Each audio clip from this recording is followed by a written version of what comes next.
জন্মগ্রহণ করবার পর থেকেই আমি মনে করতাম আমি যা ভাবি তা হয়ে যায়, যা পেতে চাই তা পেয়ে যাই।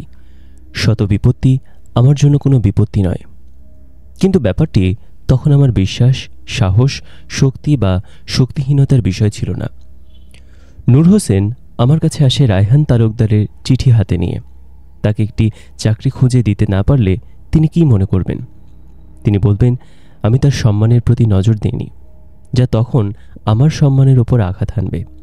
তিনি হয়তো বলবেন তিনি মনে করেছেন আমি একজন শিক্ষিত মানুষ এবং কাউকে সাহায্য করতে পারলে মনে মনে সন্তুষ্ট হব। তিনি বলবেন আমি কি করে নূর হোসেনকে গ্রামের অন্ধকারে ফেরত যেতে বললাম, যে অন্ধকার থেকে রক্ষা করবার জন্য তিনি তাকে আমার কাছে পাঠিয়েছেন। তারপর যুক্তিতর্কের এক পর্যায়ে অবশ্যই উঠবে শেখ মুজিবের কথা। তিনি বলবেন আমার সাধ্য যদি না কুলাবে তবে কেন আমি ব্যাপারটি শেখ মুজিবের নজরে নিয়ে যাইনি। শেখ মুজিব একটি বিরাট সরকারের প্রধান। তার পক্ষে নূর হোসেনকে একটি চাকরি ধরিয়ে দেওয়া এমন অসম্ভবের কিছু হতো না। না, নূর হোসেনকে আমি ঠেলে গ্রামে পাঠাতে পারবো না। আমি শুধু আমার সঙ্গে তার জীবনটি অসম্ভব করে তুলতে পারবো। শহরে তার বসবাসটি কঠিন ও তার মনটি বিষাক্ত করে তুলতে পারবো। তাতে সে একদিন নিজে থেকেই আমার ঘর ছেড়ে চলে যাবে। এখন বা আগামী দিনে বা যে কোনো সময় তাকে বুঝতে হবে গঙ্গাসাগরে অবস্থান করাই তার জন্য শ্রেয়। গঙ্গাসাগর ছেড়ে যেখানে যাবে সেখানেই সমস্যা। আর সে যাবেই বা কোথায়? কোথায় এখন শান্তি? সেদিন সে বুঝবে কেন আমি তার জন্য কিছু করতে পারিনি। সেদিন সে আমাকে ক্ষমা করে দিতে পারবে। এভাবে আরও 2 সপ্তাহ কেটে যায়। এই সময় আমি তাকে কখনো অখুশি দেখিনি। তার উপর যেন কোনো চাপই নেই। মশার আক্রমণের সঙ্গে সে নিজেকে মানিয়ে নিয়েছে, আমি যা চেয়েছিলাম। বাসার অখণ্ড নীরবতা তার জন্য কোনো ব্যথার কারণ হয়নি। মনে হয় এখন সে মক্কার দিকে রওনা করেছে। পথে যা বিপদ হবে তা মাথা পেতে গ্রহণ করা ছাড়া আর কোনো পথ খোলা নেই। তার মধ্যে যা সামান্য পরিবর্তন আমার নজরে আসে তা হচ্ছে সে এখন আগের চেয়ে বেশি নীরব, যেন সে তাকিয়ে আছে তার অন্তরের দিকে। বাইরের জগৎ তার জন্য অনুপস্থিত। পথঘাট ভাসিয়ে মুষলধারে বৃষ্টি নামে। সে সারাদিন বাইরের দিকে তাকিয়ে জানালায় বসে থাকে। বৃষ্টি ভেজা বাতাস তার নাকে ঢুকলে সে কয়েকবার হাঁচি দেয় এবং কাছে কোথাও বিদ্যুৎ চমকালে তার উপর উড়ে আসা বিকট শব্দের নিচে ভয়ে কুঁচকে ওঠে। তারপর আবার নীরবতা, অন্তহীন নীরবতা। আমার সংগ্রহ থেকে আমি তাকে একটা সোয়েটার দিই। সে তা নীরবে গ্রহণ করে এবং তার গেঞ্জির উপর পরে আমার দিকে কৃতজ্ঞতা সহ তাকায়। তারপর আমি মেঝে পরিষ্কার করি, কক্ষের আসবাবপত্র জায়গা মতো সাজিয়ে রাখি। সে ওঠে না। আমাকে সোফা সেটটি নিয়ে যুদ্ধ করতে দেখেও সাহায্য করতে ওঠে না। আমি তার এই নির্মমতার কারণটি জানি। কোনো কিছু করার থেকে তার জন্য না করাই ভালো। তাতে তার ভুল কম হবে। তাতে তাকে আমার রক্তচক্ষুর মোকাবেলা করতে হবে না। আমার গলার উচ্চস্বর শুনতে হবে না। সে যদি কিছু করে আমি হয়তো বলবো বোকার মতোই সে কাজটি করেছে। আমি হব বিরক্ত, যা তার জন্য হবে ভয়ের কারণ। কিন্তু এই মুহূর্তে তার নীরবতা আমাকে বিরক্ত করে আরও বেশি। তার নীরবতা আমাকে প্রতিটি ক্ষণে স্মরণ করিয়ে দেয় আমি তার জন্য একটি চাকরি খুঁজে পাইনি। আমি ব্যর্থ। আমার পদমর্যাদা বা সামাজিক জানাশোনা বা লেখাপড়ার কোনো মূল্য নেই।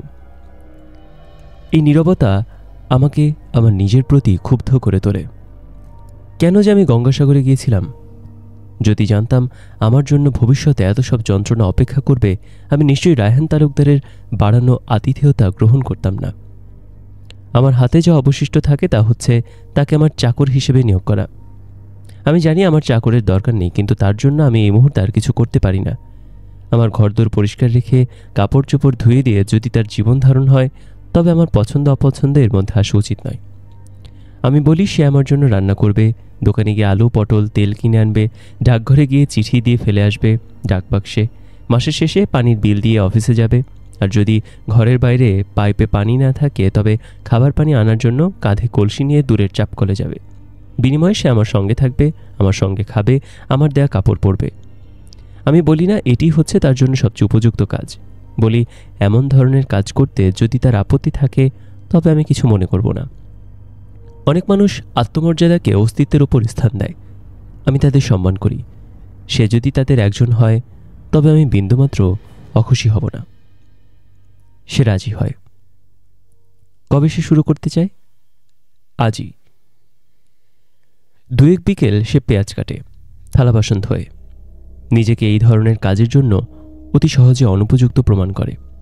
তার মন ঘরের 4 দেওয়াল ভেদ করে বাইরে কোথাও উড়ে চলে যায়। পরিষ্কার খাবার স্পর্শ করার আগে সে হাত পরিষ্কার করে না। সে আলুর চামড়া ছাড়াতে জানে না, মাছের আঁশ ছাড়াতে জানে না। সে যখন দা হাতে নেয় আমার মনে হয় এখনই বুঝি 2-1টা আঙুল মেঝেতে কেটে ঝরে পড়বে। আমি কি আমার মেঝে রক্ত দেখতে চাই? এই সময় এক রাতে আমি একটি স্বপ্ন দেখি। আমি দেখি আমি ছোট্ট একটি বালককে রূপান্তরিত হয়েছি এবং আমি এখন গঙ্গাসাগরে, যুদ্ধের সামনে। রায়হান তালুকদারের বাড়ির কাছের মাঠে একটি মাটির ঢিবির পেছনে বসে আমি দেখছি সিপাহী মোস্তফা কামাল যুদ্ধ করে যাচ্ছেন পাকিস্তানের বিমান বাহিনীর বিরুদ্ধে। আমার কপাল বেয়ে ঘাম নেমে আসছে। রাগে ও ক্ষোভে কেঁপে উঠছে আমার শরীর। আমি দেখছি কিভাবে মোস্তফা কামাল তার বন্দুক তুলে দৌড়ে যাচ্ছেন শত্রুর অবস্থানের দিকে এবং কিভাবে আকাশ সাদা বর্ণ থেকে বিবর্ণ হয়। তারপর চারিদিক অন্ধকারাচ্ছন্ন হয়ে আসে। সহসা বাতাসে ভর করে বৃষ্টি নামে। তারপর আকাশে তারা দেখা দেয়। একসময় তারাদের ম্লান করে দিয়ে সূর্য ওঠে। শুরু হয় আরেকটি দিন। 17 ঘন্টা ধরে সেই যুদ্ধ চলে এবং 17 ঘন্টা ধরে আমি বসে থাকি মাটির ঢিবির ওপারে। মোস্তফা কামালের যুদ্ধ দেখি। গুলি ছোড়ার ফাঁকে ফাঁকে মোস্তফা কামাল আমার সঙ্গে কথা বলেন। তিনি আমাকে দূরে কোথাও চলে যেতে বলেন। বলেন, যুদ্ধ কখনো মজার হয় না, হয় না প্রার্থিত। যুদ্ধ তোমার সব কিছু চায়, তোমার আত্মা, তোমার শরীর, তোমার নিঃশ্বাস। এখনই চলে যাও, সরে যাও। তারা আসছে হাজারে হাজারে, দখল করছে আমাদের আকাশ, আমাদের জলাভূমি, আমাদের মাটি। তাদের পায়ের নিচে সমগ্র বিশ্ব। শোনো সেই শব্দ, সেই বিশাল গগন বিদারী শব্দ। 10টি দিকে যা প্রতিধ্বনিত হচ্ছে। সেই শব্দ আসছে তাদের 2 ব্যারেলের স্বয়ংক্রিয় মর্টার থেকে। এখনই এই বিরাট এলাকা সাদা ধোঁয়ায় অদৃশ্য হয়ে যাবে এবং সেই দোহার ভেতর দিয়ে তারা এগিয়ে আসবে আমাদের দিকে। ক্ষুধার্ত পশুর মতো তারা খুঁজে বেড়াবে শিকার। কিন্তু না, আমি তাদেরকে আমার মাতৃভূমি থেকে একটি ধূলিকণাও চুরি করতে দেব না। আমি তাদের আমার নদীগুলো থেকে পান করতে দেব না এক ফোঁটা পানি। তারা আমার দেশের গাছের একটি পাতাও স্পর্শ করবে না। আমার ঘাসের ফুলে কখনো আঙুল ছোঁয়াবে না। তারা আমার নীরব বিকেলগুলোকে বিরক্ত করবে না। আমার গানগুলোকে বিষাক্ত করবে না। আমার ঝর্ণাগুলোকে ঝরতে দেবে না অনাদিকাল। তুমি কোনো নিরাপদ স্থানে চলে যাও, খাও ভালো কিছু, ঘুমাও, তারপর আরও শক্তিশালী ও বিদ্রোহী হয়ে জেগে ওঠো। তোমার জন্য যুদ্ধ রয়েছে, যা তোমার যুদ্ধ, তোমাদের যুদ্ধ। যুদ্ধ কখনো শেষ হয় না, যদিও শেষ হয় আর সব কিছু। আমি উঠে দাঁড়াই, চিৎকার করে মোস্তফা কামালের উদ্দেশ্যে বলি, দয়া করে আমাকে চলে যেতে বলবেন না। আপনাকে শত্রুর মুখে একা রেখে আমি কোথাও যেতে পারবো না। আমাকে জানতে হবে কিভাবে যুদ্ধ করতে হয়, আর তা জানতে হবে আপনাকে যুদ্ধ করতে দেখে। বলুন, আমি এখানেই থাকি। বলুন, রক্তের অর্থ কী যখন তা উষ্ণ? ঘৃণার অর্থ কী যখন তা সঠিক কাজে ব্যবহৃত হয়? ধৈর্যের অর্থ কী যখন তা অপরিহার্য হয়ে যায় কারো জন্য? দয়া করে আমাকে চলে যেতে বলবেন না। মোস্তফা কামাল বললেন, আমি তার জন্য আনন্দ নিয়ে এসেছি। তিনি বলেন, আমি এই যুদ্ধকে তার জন্য আরও আকর্ষণীয় এবং উপভোগ্য করে তুলেছি। আমার কথা শুনে নাকি তার হাতের বন্দুক নিজে নিজে গুলি ছুড়তে উপক্রম করে। কিন্তু আমি সেই বিপজ্জনক জায়গায় খোলা আকাশের নিচে অবস্থান করে তার কোনো উপকার করব না। এই যুদ্ধ তার নিজের যুদ্ধ। এই যুদ্ধ তার হয়ে গেছে আমার জন্মের বহু আগে, আমার মা তার মুখে প্রথম বাংলা শব্দটি উচ্চারণ করবার আগে। এই যুদ্ধে তিনি বাঁচবেন, এই যুদ্ধেই তিনি মরবেন। আমি চলে যাই না। আমার পায়ের ওপর আমার স্থানে শক্তভাবে দাঁড়িয়ে থাকি। দেখি ধ্বংস কাকে বলে, যন্ত্রণা কাকে বলে। দেখি উল্লাসী চিৎকার করতে করতে পাকিস্তানি সৈন্যরা তার সামনে এসে দাঁড়ায়, তার দিকে তাদের বন্দুক তাক করে। বেয়নেট দিয়ে মোস্তফা কামালকে ক্ষতবিক্ষত করা হলে তার শরীরের নিচের শক্ত মাটি প্রথমে লাল হয়, তারপর কালো হয়। বাতাসে তখন বারুদের গন্ধ, মানুষের মাংসের গন্ধ। পাকিস্তানি সৈন্যরা হায়নার মতো হাসে, তারা মুখে থুথু ফেলে। তারপর বিজয়ের আনন্দে হাসতে হাসতে আরেকটি গ্রাম আক্রমণ করবার জন্য সামনে চলে যায়। আমি আমার অবস্থান থেকে বেরিয়ে আসি। আমি মোস্তফা কামালকে আমার দুটি বাহুতে তুলে নিই। তার জন্য ঘন্টার পর ঘন্টা বসে কাঁদি।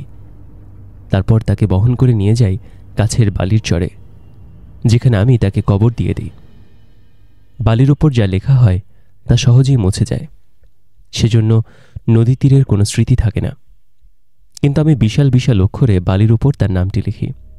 আর কেউ না দেখুক, অন্তত বিধাতা দেখুন মানুষ কিভাবে মানুষকে হত্যা করছে, কিভাবে এক দেশের মানুষ অন্য দেশে এসে হত্যা করছে সেই দেশের মানুষকে। স্বপ্নটি তেমন জটিল কিছু ছিল না। জটিল ছিল না এর অর্থ, আমার মনে হয় ৭১ সালের যুদ্ধটি শুধু আমাকে কিছু শিক্ষা দেবার জন্যই ঘটেছিল। এই যুদ্ধ সম্পর্কে ভাবতে গিয়ে আমি আমার নিজেকে চিনতে পারব, আমার অন্তরাত্মা আলোকিত হবে, আমার মধ্যে জন্ম নেবে বিবেক এবং দায়িত্বশীলতার। আমি আমার অধিকার সম্পর্কে সচেতন হয়ে উঠব এবং আমার কাছে আরেকজন মানুষের কি অধিকার থাকতে পারে তা নিঃস্বার্থভাবে বিচার করে দেখব। আমার মনে হয় ওই একই কারণে মোস্তফা কামাল যুদ্ধে তার প্রাণ বাজি রেখে যুদ্ধ করতে দ্বিধাবোধ করেননি। তিনি শহীদ হন যাতে আমি আমার দায়িত্ব থেকে বিচ্যুত না হই। আমি বুঝি এই স্বপ্নের মাধ্যমে মোস্তফা কামাল আমাকে বলতে চান এই মুহূর্তে আমাকে কি করতে হবে। আমাকে নূর হোসেনের জন্য একটি চাকরি খুঁজে পেতে হবে। মোস্তফা কামাল দেশের জন্য আত্মবিসর্জন দিয়েছেন। নূর হোসেনের জন্য আমি কি শহরে সামান্য একটি চাকরি খুঁজে বের করতে পারবো না? যুদ্ধের পর ঢাকায় বসবাস করতে আসে অনেক লোক। তাদের মধ্যে থাকে তারা যুদ্ধের কারণে যারা সরাসরি ক্ষতিগ্রস্ত, যারা গ্রামে গঞ্জে পাড়ায় কোনো কাজ খুঁজে পায় না, যেমন নূর হোসেন। আবার যারা হঠাৎ করে উচ্চাভিলাষী হয়ে ওঠে যখন দেখে তারা একজন স্বাধীন দেশের নাগরিক, পাকিস্তানিরা চলে গেছে। শিক্ষা গ্রহণ করে বড় মানুষ হওয়ার স্বপ্ন তাদের পেয়ে বসে, কিন্তু তাদের মধ্যে সবচেয়ে বড় দলটি আসে গৃহহীন মানুষের মধ্যে থেকে। তারা আসে দেশের প্রতিটি অঞ্চল থেকে, যদিও বেশিরভাগ আসে সেসব জেলা থেকে যেখানে প্রাকৃতিক দুর্যোগের কারণে ব্যাপক ক্ষয়ক্ষতি সাধিত হয়। ফসল বিনষ্ট হয়ে গেছে, ঘরবাড়ি ভেসে চলে গেছে, হালের বলদ চলে গেছে পানিতে। আসার একমাত্র সম্বল ঢাকায় যাবার রেলগাড়ি। তল্পিতল্পা নিয়ে তারা রেলগাড়িতে উঠে বসে। জীবন কি সবসময় গ্রামের চতুর্সীমানার মধ্যে সীমিত থাকতে হবে? জগৎ বিশাল বড়। গ্রামে যদি জীবন অসহায় হয়ে ওঠে তবে শহরে যেতে দোষ কি? সেখানে কিছু না কিছু করা যাবে। নতুন করে ঘর বানানো না গেলেও নতুন করে স্বপ্ন দেখা যাবে। শহরে তারা রাস্তার উপর, রেলওয়ের প্ল্যাটফর্মে, হাসপাতালের বারান্দায় বা পরিত্যক্ত ভবনে বসবাস করে। প্রতিদিন সকালে তারা রাস্তায় নামে, পথচারীদের কাছে ভিক্ষা চায়। তারা রান্না করে রাস্তার উপর আহার শেষ করে আবার রাত নামার পর ধুলিমাখা আশ্রয়ে ঘুমিয়ে পড়ে পরদিন সকালে জেগে ওঠে নতুন করে জীবনযুদ্ধ শুরু করবার জন্য। সরকারি জমিতে শীঘ্রই গড়ে ওঠে বেশ কয়েকটি বস্তি। বহুতল বিশিষ্ট সরকারি ভবন, জৌলসময় পাঁচতারা হোটেল, মসজিদ এবং মন্দিরের পাশে গজানো এই বস্তিগুলো আমাদের সামাজিক ও রাজনৈতিক জীবনের অশ্লীলতার কথা স্মরণ করিয়ে দিলেও কাউকে সেগুলো নিয়ে সততার সঙ্গে বিচলিত বোধ করতে দেখা যায় না। ওই সময়টুকু পর্যন্ত পাবার মতো আমিও আমাদের স্বাধীনতা অর্জনের ব্যাপারটিকে আবেগের প্রলেপ দিয়ে মোড়াই করে রাখি। অসংখ্য প্রাণের আত্মাহুতির মধ্যে দিয়ে স্বাধীনতা এসেছে। এর বাইরে স্বাধীনতার বুঝি আর কোনো অর্থ হয় না। সত্য কথা বলতে কি, স্বাধীনতা সম্পর্কে আমার বা আমার কাগজের লোকদের কারোরই বাস্তব কোনো ধারণা ছিল না। আমরা দেশের প্রতি এক বিশাল দায়িত্বশীলতা থেকে জনগণকে অনুপ্রাণিত করেছি। স্বাধীনতার সঙ্গে যে রাজনীতির যোগাযোগ রয়েছে এবং রাজনীতি যে একটা আলোচনার বিষয়, বিশ্বাসের বিষয় নয়, তা আমরা ভুলেই গিয়েছিলাম। আমরা মনে করেছিলাম স্বাধীনতার পর আমাদের জীবনে স্থিরত্ব আসবে, কিন্তু এখন দেখি স্থিরত্ব আমাদের হাত থেকে অনেক দূরে চলে গেছে। স্বাধীনতার সঙ্গে এর আড়ি। শত শত লোক ঢাকার দিকে ছুটছে প্রতিদিন। আমি জানি না কেন তাদের ঢাকাতেই আসতে হবে। স্থিরত্ব বা স্বাধীনতা তো ঢাকাতে সীমিত থাকবার কথা নয়। তারপর ঢাকায় আমি দেখি ক্ষুধা, মানুষের অসন্তুষ্টি, দারিদ্র্য, মানুষ একে অন্যকে লুটে খাচ্ছে। স্বাধীনতা অর্জনের পর মাত্র 18টি মাস পেরিয়েছে। এই সামান্য সময়ে দেশটি চলে গেছে অনেক পেছনে। যেখান থেকে একে আর রক্ষা করবার উপায় নেই। নূর হোসেনের জন্য একটি চাকরির প্রার্থনা করে আমি আমার এক পরমপ্রিয় বন্ধুর কাছে যাই। দুর্ভাগ্যবশত সেই বন্ধু আমাকে এক বন্ধুর কাছে পাঠায়, সেই বন্ধু আমাকে পাঠায় তার এক বন্ধুর কাছে। আমি আমার দূরাত্মীয়দের কাছে যাই, তারা আমাকে তাদের আত্মীয় বা দূরাত্মীয়দের কাছে পাঠিয়ে দেয়, যারা এরপর আমাকে যেতে বলে তাদের আত্মীয় বা দূরাত্মীয়দের কাছে। তাদের সবাইকে আমি নূর হোসেন সম্পর্কে বলি। আমি বলি সে সুদূর গ্রাম থেকে শহরে পাড়ি দিয়ে ইতোমধ্যেই অনেক সাহসিকতার পরিচয় দিয়েছে। তারপর শহরে সে থেকেছে আমার সঙ্গে, যাকে সে চেনে না বা আগে কখনো দেখেনি। সে এসব করছে শুধু তার ভাগ্যটিকে পরিবর্তন করার জন্য। তাছাড়া তাকে একজন ভদ্রলোক বললে অত্যুক্তি করা হবে না। সে আমার সঙ্গে কখনো তর্ক করেনি। আমি তাকে যখন যা করতে বলেছি সে তখন তাই করেছে। আমার মনে হয় নূর হোসেন সম্পর্কে আমি নির্ভয়ে কথা বলতে পারি। আমার মনে হয় আমার প্রশংসা তার প্রাপ্য। সে কখনো কারো টাকা মেরে চলে যাবে না, কারো জিনিসপত্র চুরি করবে না, কাউকে অনর্থক বিপদে ফেলবে না। না, কেউ তাকে একটুখানি দয়া দেখায় না। কেউ সরাসরি বলে আমি যাতে এই ধরনের অনুরোধ নিয়ে তাদের কাছে আর না যাই। তাদের মধ্যে নিজেদের অনেক বেকার লোক রয়েছে, বা দু একদিনের মধ্যে তারাও হয়তো হবে বেকার। যে মরে গেছে তাকে বাঁচিয়ে তুলবার পরিবর্তে যে এখনও বেঁচে আছে তাকে বাঁচিয়ে রাখবার চেষ্টা করাই ভালো। যার মানে হচ্ছে নূর হোসেন এখন মৃত। আমি বুঝতে পারি না মানুষ কিভাবে এমন নির্দয় হতে পারে। গতকাল তারা অন্তর দিয়ে দেশকে উপলব্ধি করেছে, যুদ্ধে গিয়েছে। আজ কিনা তাদের মধ্যে কোনো অন্তর অবশিষ্ট নেই। স্বাধীনতা কি তবে তাদের পাষাণে পরিণত করেছে? প্রতিটি সন্ধ্যায় আমি ঘরে ফিরে এসে নীরবে খাবার খাই। প্রতিটি সন্ধ্যায় আমি তার দিকে তাকাই, কম, আরও কম, আরও কম। খাবার খাওয়া শেষ হলে আমি ইচ্ছা করেই হাই তুলি, বিশাল বিশাল হাই তুলি, যাতে সে বুঝতে পারে আমি ক্লান্ত, তার সঙ্গে কথা বলতে পারবো না। আমি ব্যর্থ হয়ে গেলাম। প্রতিটি রাতে চিন্তা আমাকে চেপে ধরে বেশি বেশি করে। আমি এমন একটি সহজ কাজে ব্যর্থ হয়ে গেলাম। আমি ব্যর্থ হয়ে গেলাম এমন একজন মানুষের সামনে যে কিনা কিছু জানে না, কিছু বোঝে না। তার সম্পর্কে আমার এই ধারণা হয়তো সম্পূর্ণরূপে সঠিক ছিল না। সে নিশ্চয়ই অনেক কিছু বোঝে।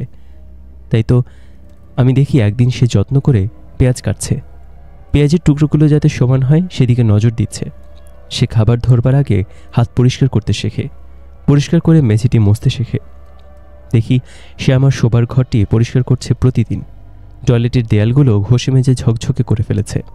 তার ব্যক্তিগত জামাকাপড়গুলো সে তার কক্ষের গোপনীয়তায় শুকাতে দেয়। আর সবার মতো সে সেগুলো জানালার পাল্লার উপর ঝুলিয়ে রাখে না। খবরের কাগজগুলোকে সে পরিপাটি করে তারিখ অনুযায়ী সাজায়। চাইলেই আমার কলমের দোয়াত খুঁজে বের করে ফেলে এক নিমিষে। একদিন সে আমার দিকে আঙ্গুলি বাড়িয়ে দিয়ে বলে আমি আমার জামার একটি বোতাম হারিয়েছি। আমার জামার কলার ঘামে এবং লবণে ময়লা হয়ে গেছে। তাকে আমি তখন মুদির দোকানে পাঠাই। সে দেরি না করে বেরিয়ে যায়। যখন আমি ভাবি সে হয়তো ফিরে আসবে, তার আগেই সে ফিরে আসে। সে নিশ্চয়ই জোরে জোরে হাঁটে। আমার মনে হয় সে দৌড়ায়। না হয় এতটা পথ এত অল্প সময়ের মধ্যে সে কিভাবে পাড়ি দেয়?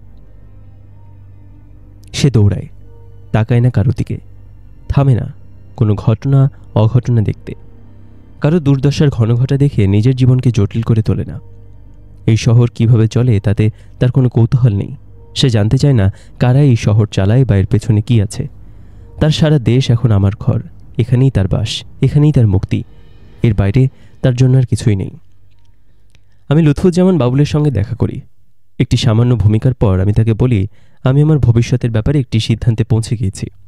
এই সিদ্ধান্ত নেবার আগে আমি অনেক ভেবেছি এবং এটি ছাড়া আমার এখন আর কোনো করণীয় কিছু নেই। তিনি আমার দিকে কৌতূহল নিয়ে তাকান, আমাকে জিজ্ঞেস করেন আমি কি বলতে চাই। আমি এতদিন ধরে যা করেছি তা কি আর করতে চাই না? তা কি আমার আর পছন্দ নয়?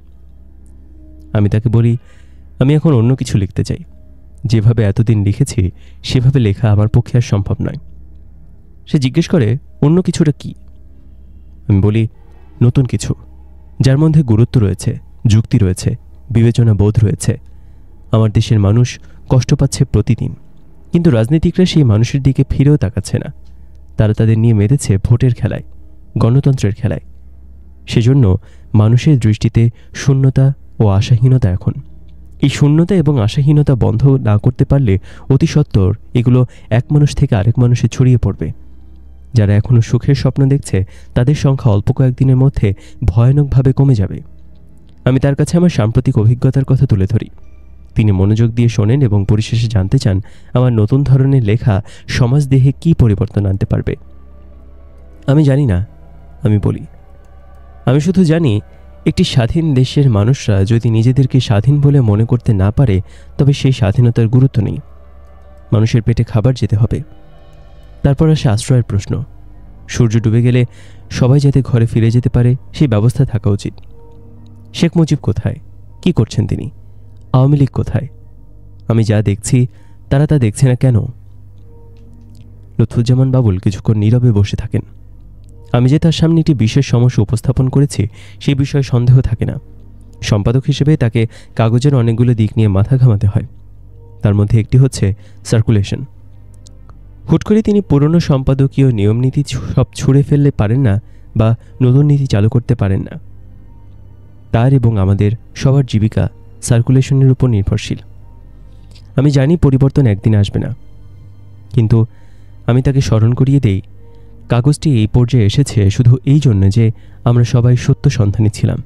আমরা সবাই আমাদের নিজ নিজ ইচ্ছা এবং সংকীর্ণতার ঊর্ধ্বে উঠে দেশের কথা বলতে চেয়েছি। কাগজটির নাম যে মুক্তিযোদ্ধা, তাকে আমাদের কিছুই স্মরণ করিয়ে দেয় না। রাজনীতি এই কাগজের মূলে।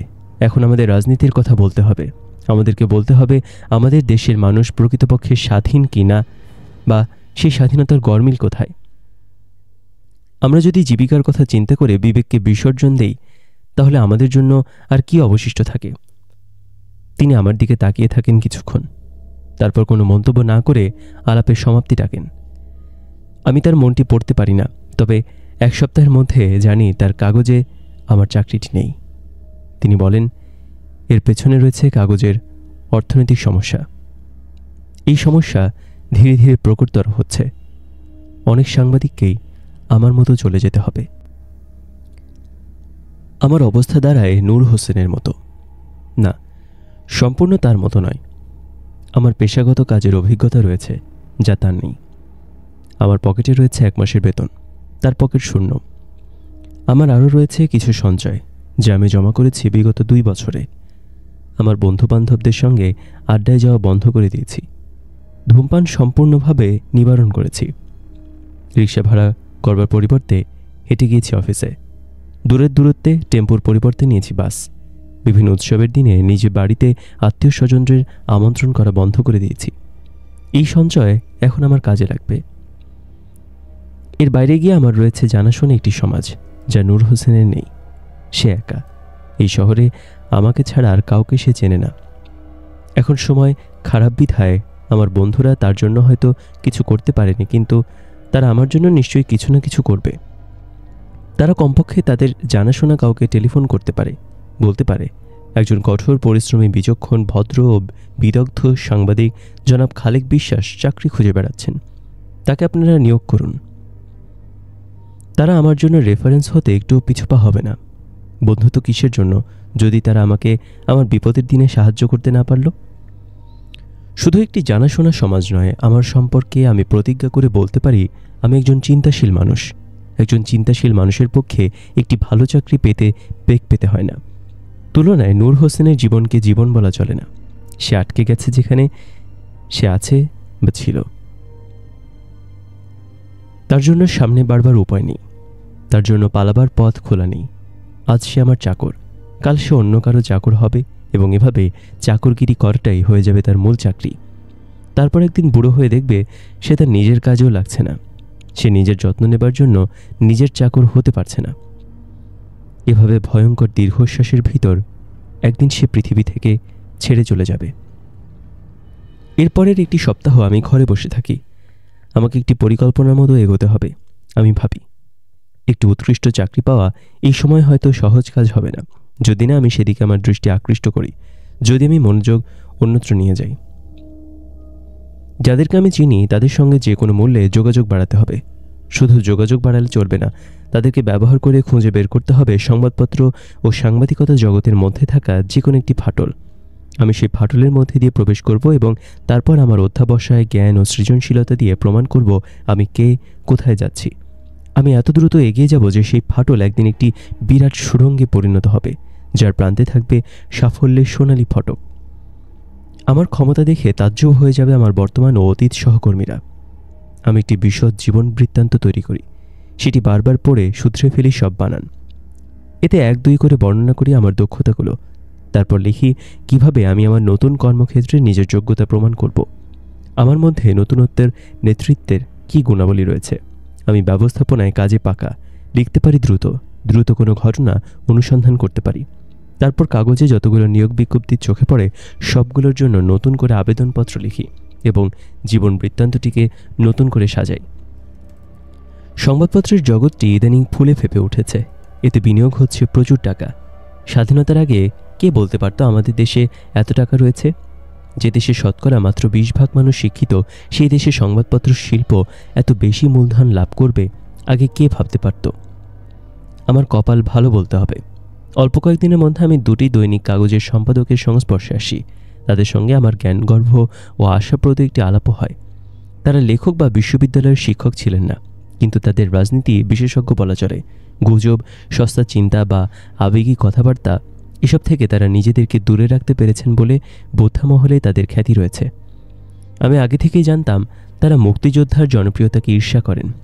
তারা কি আমার কাছে জানতে চাইবেন না এই জনপ্রিয়তার কারণ কি এবং কিভাবে তাদের নিজেদের কাগজকে তারা ঠিক একই পর্যায়ে উন্নীত করতে পারেন? একটি সহনশীল ও উন্নত সমাজের রূপরেখা সম্পর্কে আমার ব্যক্তিগত কিছু ধারণা রয়েছে, কিন্তু এই সময় আমি সেই ধারণাগুলো সামনে এনে তাদেরকে ভয় পাইয়ে দিতে চাই না। আমি চাই তারা আমার সঙ্গে কথা বলুক, আমাকে জানুক। তারপর বাড়িতে পৌঁছে দেখুন আমার জীবন বৃত্তান্তে কী লেখা আছে। তখন তারা বুঝবেন কিভাবে আমি তাদের কাগজগুলোকে সমৃদ্ধ করতে পারি। কিন্তু একটি বিষয় আমি না পেরে পারি না। আমি বলি, চিরাচরিত সাংবাদিকতার সময় এখন শেষ। পাঠক এখন একটি ঘটনা সম্পর্কে জানার জন্য 1 দিন 1 রাত অপেক্ষা করতে চায় না। তারা চায় তারা জানুক কোথাও এমন একটি ঘটনা ঘটতে শুরু করেছে এবং তারপর তা ঘটছে তাদের চোখের সামনে। সময়ের সঙ্গে প্রবাহিত হচ্ছে তারা, যেভাবে এই সময়ের সঙ্গে এগিয়ে যাচ্ছে ঘটনাটি। আমরা যদি পাঠককে সুযোগ করে দিতে না পারি, তবে তারা আমাদেরকে ত্যাগ করবে। তারা মনে করতে পারবে না আমরা তাদেরকে বুঝি। পাঠককে বোকা মনে করবার কোনো কারণ নেই। যুদ্ধের সময় তারা প্রমাণ করেছে তারা কতটা সচেতন।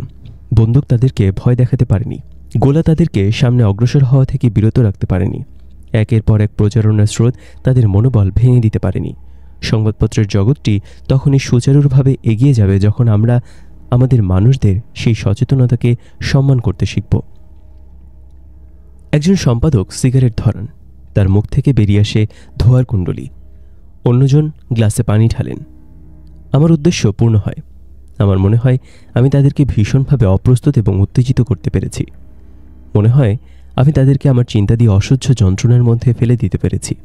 তারা সেই যন্ত্রণা থেকে নিজেদেরকে মুক্ত করতে পারবেন না যতক্ষণ না তারা আমার বক্তব্যের বাকি অংশটুকু শোনেন, আমাকে তাদের কাগজে নিয়োগ প্রদান করেন। আমার পরিকল্পনা কাজ করছে। সংবাদপত্র জগতের যার সঙ্গে আমি কথা বলি না কেন, সেই আমাকে সাহস দেয়। আমার মনে হয় তারা আমাকে বোঝে, আমার চিন্তাকে সমর্থন করে। তাদের মধ্যে যারা প্রকাশ্যে আমাকে গ্রহণ করতে পারে না, তারা আড়ালে আমাকে কাছে ডাকে, আমার পিঠে হাত রেখে সাধুবাদ জানায়, বলে, আপনি যা বলেছেন তা অসাধারণ। এই ধরনের চিন্তা করবার মতো লোক সাংবাদিকতা জগতে খুব বেশি নেই। আপনি এগিয়ে যান, আমরা আপনার সঙ্গে আছি। তারা সত্যিকারের লোক। তারা আমাদের প্রকৃত অবস্থা এবং আমাদের ভবিষ্যৎ বোঝে। তারা আমাকে অবশ্যই সাহায্য করবে। আমার দরকার মাত্র একটি সুযোগ। আমার দৃঢ় বিশ্বাস সেই সুযোগ আর বেশি দূরে নেই। আমার জীবন অচিরেই আবার স্বাভাবিক হয়ে উঠবে। কাগজের অফিসে যেতে হয় না বিধায় আজকাল আমি অনেকটা সময় নূর হোসেনের সঙ্গেই কাটাই। সে তেমন কোনো বিষয় নিয়ে কথা বলতে পারে না। সে জানে শুধু গঙ্গাসাগরে কী আছে, সেখানে কয়টি ঋতু আছে, কোন ঋতুতে প্রকৃতিতে কী ধরনের পরিবর্তন ঘটে, কখন কোন ফসল ফলে, কোন হাটে পশু পাওয়া যায়, কোন পশু পাওয়া যায় ইত্যাদি। কিন্তু আমি তাকে দয়ার সঙ্গে গ্রহণ করি। আমি তার সঙ্গে কথা বলি ধীরে, স্বর নিচু করে, যাতে সে ভয় পেয়ে না যায়। কখনো আমরা একসঙ্গে বাজারে যাই, দৌড়াতে যাই স্কুলের মাঠে, তারপর সাঁতার কাটতে যাই কাছের দিঘিতে। গঙ্গাসাগরে সবাই ইদানিং একটা গান গায়। একদিন সে আমাকে বলে, গানটি সেখানে খুবই জনপ্রিয়। আমি জানতে চাই কি সেই গান। সে আমার জন্য এর 2-1 লাইন গাইতে পারবে কি? সে আমাকে আমার সোনার বাংলার কথা বলে। সে জানে না এটি আমাদের জাতীয় সঙ্গীত। আমি তাকে যতদূর সম্ভব গানটি গাইতে দিই। তারপর বলি, এটি আসলেই একটি চমৎকার গান, এই গান জনপ্রিয় না হয়ে পারেই না। গঙ্গাসাগর বিষয়ে তার বক্তব্য শেষ হয় বাঁশের সাঁকোর প্রসঙ্গটি তোলবার মধ্যে দিয়ে। গ্রামের শেষে অবস্থিত এই সাঁকোটি গ্রামের সঙ্গে অন্য ঘরের সম্পর্ক তৈরি করে দেয়, অন্য গ্রামের সম্পর্ক তৈরি করে দূরের রাস্তার বড় সঙ্গে সম্পর্ক তৈরি করে, যে জন্য গ্রামীণ জীবনে এর একটি বিশেষ ভূমিকা রয়েছে। বিষয়টি তার চোখ এড়িয়ে যায় না। সেজন্য সে ব্যথার সঙ্গে আমাকে বলে কিভাবে প্রতিটি বছর বর্ষায় সাঁকোটি ভেঙে যায়, প্রবল স্রোতের সঙ্গে ভেসে বাঁশগুলো চলে যায় নদীতে বা সাগরে। আবেগে তার কণ্ঠ রুদ্ধ হয়ে আসে, সে আর কিছু বলতে পারে না। আমার কথা ভিন্ন। আমি উন্নত মানুষ, শিক্ষিত মানুষ। আমি সমাজ বুঝি, রাজনীতি বুঝি, ইতিহাস বুঝি। আমি তাকে শুধু একটি গ্রামের কথা নয়, বাংলাদেশের 65,000 গ্রামের কথা বলতে পারি। আমি তা করতে পারি 2 চোখ বন্ধ করে। যুদ্ধের 9 মাসে কোথায় কি ঘটেছে তা দিন তারিখ সহ আমি তার কাছে বর্ণনা করতে পারি। আমি আসলে তাকে বলি আরও আগের কথা, আমাদের কয়েকশো বছরের ইতিহাসের কথা। আমি বলি 1757 সালের কথা, যখন ভারতীয় উপমহাদেশ ব্রিটিশ সাম্রাজ্যবাদীদের খপ্পরে পড়ে। ব্রিটিশরা নবাব সিরাজউদ্দৌলা সেনাপতি মীর জাফরকে ঘুষ দিয়ে বাংলার স্বাধীনতা হস্তগত করে। তারা নবাবকে গ্রেপ্তার করে এবং তার মৃত্যুর কারণ হয়।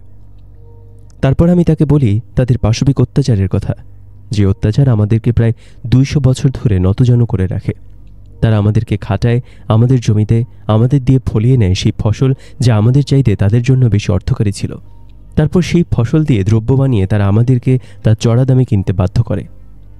আমি আরও বলি 1947 সালে কিভাবে তারা ভারতীয় উপমহাদেশকে বিভক্ত করে ফেলে এবং পরের 20 বছরে পাকিস্তান নামক রাষ্ট্রে কিভাবে বাঙালিদের অমানসিকভাবে দমন করা হয়। 1970 সালের সাধারণ নির্বাচনের সূত্র টেনে আমি বলি পাকিস্তানকে একটি গণতান্ত্রিক রাষ্ট্রে পরিণত করবার সুযোগ তখন হাতছাড়া হয়ে যায়, কারণ পাকিস্তানের স্বৈরাচারী শাসক নিজেদের স্বার্থকে তাদের জনগণের স্বার্থের উপর স্থান দেয়, যার ফলে বাংলাদেশকে একটি নতুন রাষ্ট্র হিসেবে আবির্ভূত না হয়ে উপায় থাকে না। আমি জানি না আমার এই বক্তব্যের ঠিক কতটুকু সে বুঝতে পারে, কিন্তু লক্ষ্য করি আমি আমার কথায় যে আবেগ অর্পণ করি তা দেখে তার মধ্যে এক ধরনের ভাবান্তর ঘটে। সে আমাকে আগের চেয়ে বেশি শ্রদ্ধা করতে শুরু করেছে। যেহেতু আমাকে বাইরে যেতে হয় না, আমি তাকে ইতিহাসের গল্প প্রতিদিন নতুন করে বলি। প্রতিদিন এই গল্পে আমি আবিষ্কার করি নতুন যুক্তি, নতুন অর্থ। আমার সঞ্চয় শেষ হয়ে আসছে দ্রুত। আমি এখন আমার বিনম্র অতিথিকে নিয়ে চিন্তিত নই, চিন্তিত আমার নিজেকে নিয়ে। আমার কি হবে? আমাকে কি বাসাটি ছেড়ে দিতে হবে? হতে হবে গৃহহীন? আমাকে কি বসবাস করতে হবে বাইরে, বৃষ্টিতে? এই দুঃসময় এর চেয়ে দুর্ভাগ্য আর কি হতে পারে? চাকরির ব্যাপারে আমি যাদের সঙ্গে কথা বলি তারা কেউ পরে আমার সঙ্গে আর যোগাযোগ করে না। আমার বন্ধুরাও চুপ। একই ব্যাপার ঘটে আমার সহকর্মীদের ক্ষেত্রেও, অথচ তাদেরকে আমি তালিকার প্রথম দিকে স্থান করে দিয়েছিলাম। যাই হোক, সময় আসে আমার নিজের সঙ্গে নিজের বোঝাপড়া করবার। আমি সম্পাদকদ্বয়ের সঙ্গে আমার পুরো আলাপটিকে মনের পর্দায় তুলে আনি। বুঝতে পারি না আমি কি এমন অতিরিক্ত বা অপ্রয়োজনীয় কথা বলেছি যা তাদেরকে আমার প্রতি আস্থা হারাতে বাধ্য করেছে। তারা যদি সুস্থ গণতন্ত্রে বিশ্বাস করে তবে আমাকে তাদের প্রয়োজন। তারপর আমি তাদের কাগজগুলো কিনি, দেখি কেমন বিরক্তিকর এবং অন্তঃশ্বাস শূন্য কলাম দিয়ে তারা ভর্তি করে রেখেছে পৃষ্ঠার পর পৃষ্ঠা। তারা শব্দ এবং ছবি দিয়ে তৈরি করেছে এক পরাবাস্তব জগৎ। শাসক শ্রেণীকে আক্রমণ করবার পরিবর্তে তারা শুধু তাদের হাতে নিজেদেরকে সঁপে দেয়নি, তারা জনগণকে বোঝাতে চায় তারা যেন তাদের শাসকদের বিরুদ্ধে উঠে না দাঁড়ায়। আমার মনে হয় তারা আমাকে জনশত্রু হিসেবে বিবেচনা করেছে। যেই মানুষ শাসকের সামনে মাথা উঁচু করে উঠে দাঁড়ায় সেই মানুষ জনশত্রু নয়। যে মানুষ শাসকের সীমাবদ্ধতাগুলোকে নিঃশব্দে গ্রহণ করে সে জনশত্রু নয়। তারা কি এসব বোঝে না? আমার নিজেকে কখনো এত হতাশ মনে হয়নি। আমার অর্থনৈতিক এবং মানসিক অবস্থা আরও খারাপ হতে থাকে। কি করব ভেবে পাই না। যা ভাবি বা জানি বা বুঝি তার কিছুই যেন কাজ করছে না। ঠিক এমন একটি দিনে মনে পড়ে যায় শেখ মুজিবের 7ই মার্চের ভাষণের কথা। এই ভাষণের মাধ্যমে বাংলাদেশের স্বাধীনতার সংগ্রামের অগ্রযাত্রা শুরু। এটি আমাদের স্বাধীনতার বীজ। এই ভাষণের শক্তি ছিল আমাদের জনগণকে জাগিয়ে তোলার। তারা যখন সার্বভৌমত্ব অর্জনের কঠিন পথ বেছে নিতে মরিয়া হয়ে ওঠে স্বাধীনতার পর, সেজন্য স্বাধীনতা দিবসের অনুষ্ঠানে এই ভাষণ বাজানো হয় বারবার। মুক্তিযোদ্ধার প্রথম পাতার ওপরে ডান কোণে একটি উদ্ধৃতি সবসময় ছাপানো হয়, যাতে বলা হয়, এবারের সংগ্রাম স্বাধীনতার সংগ্রাম, এবারের সংগ্রাম আমাদের মুক্তির সংগ্রাম।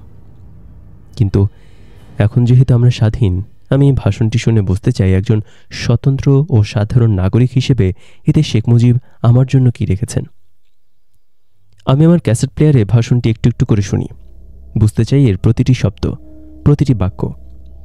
এখন আর আবেগে ভর করে চলবার সময় নয়, এখন নির্মম বাস্তব সামনে দাঁড়ানো। আমি ভাষণটি শুনি সকালে, বিকালে, সন্ধ্যায়। শুনি যখনই সময় থাকে, যখনই মন আরও বেশি ভারাক্রান্ত হয়, যখন ঘুমাতে পারি না। শুনি আর নিজের মুখে উচ্চারণ করি, যাতে শব্দগুলো আমাকে ফাঁকি দিতে না পারে। কখনো কক্ষ থেকে কক্ষান্তরে যাই, হাতে ক্যাসেট প্লেয়ার। সোফায় বসে ভাষণটি বাজাই ঘন্টার পর ঘন্টা। সকাল সন্ধ্যা আমার সারা জীবন এই ভাষণের চতুর্দিকে আবর্তিত হয়। ভাষণটি শুরু হয় শুধু এক সময়, শেষ হয়ে আবার শুরু হবে বলে। এটি যে আবার শুরু হবে সে বিষয়ে কোনো সন্দেহ থাকে না।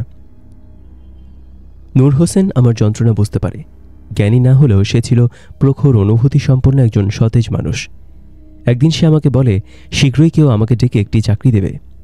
তারপর সে আমার পাশে বসে নীরবে। হয়তো ভাবে সে ইতোমধ্যে খুব বেশি কথা বলে ফেলেছে এবং আমার ক্ষোভের কারণ হয়ে গেছে। তার নিঃশ্বাসগুলো ছোট হয়ে আসে, তার হাত পা নড়ে না। অল্প কিছু সময় পর সে আবার আমার দিকে তাকায় এবং আমাকে হাসাবার জন্য নিজে হাসতে চেষ্টা করে। যদিও আমার বয়স তার বয়সের চেয়ে অনেক বেশি এবং সেজন্য আমারই নেওয়া দরকার তার দায়িত্ব। দিনের পর দিন দেখা যায় সে অনেক দূর এগিয়ে গিয়ে এসে আমাকে তার কাঁধে তুলে নিয়েছে, হয়েছে আমার পরম বন্ধু, আমার আশ্রয়। একদিন সন্ধ্যার দিকে আমরা আমাদের পাড়ার মধ্যে উদ্দেশ্যহীনভাবে হেঁটে হেঁটে ক্লান্ত হয়ে স্থানীয় শহীদ মিনারে এসে পৌঁছাই। আমাদের পেছনে থাকে লাল সূর্য, সামনে খোলা ময়দান। আমার দিকে কিছুক্ষণ তাকিয়ে কি বুঝে যেন নূর হোসেন শেখ মুজিবের ৭ই মার্চের ভাষণ আবৃত্তি করতে শুরু করে। তার গলার স্বর খাঁটি না হলেও তাতে এক ধরনের গভীরতা থাকে আবেগ। ধীরে ধীরে সেই শব্দগুলো উচ্চারণ করে, লক্ষ্য রাখে যাতে প্রতিটি শব্দ সঠিকভাবে উচ্চারিত হয়। আমি বুঝি তার মনের মধ্যে শব্দগুলো গেঁথে গেছে। একটি মাইক তার হাতে তুলে দিলে সে এখন একটি রাজনৈতিক সমাবেশের ডাক দিতে পারবে। আমার মনে হয় বাকিটা আগামী পর্বে।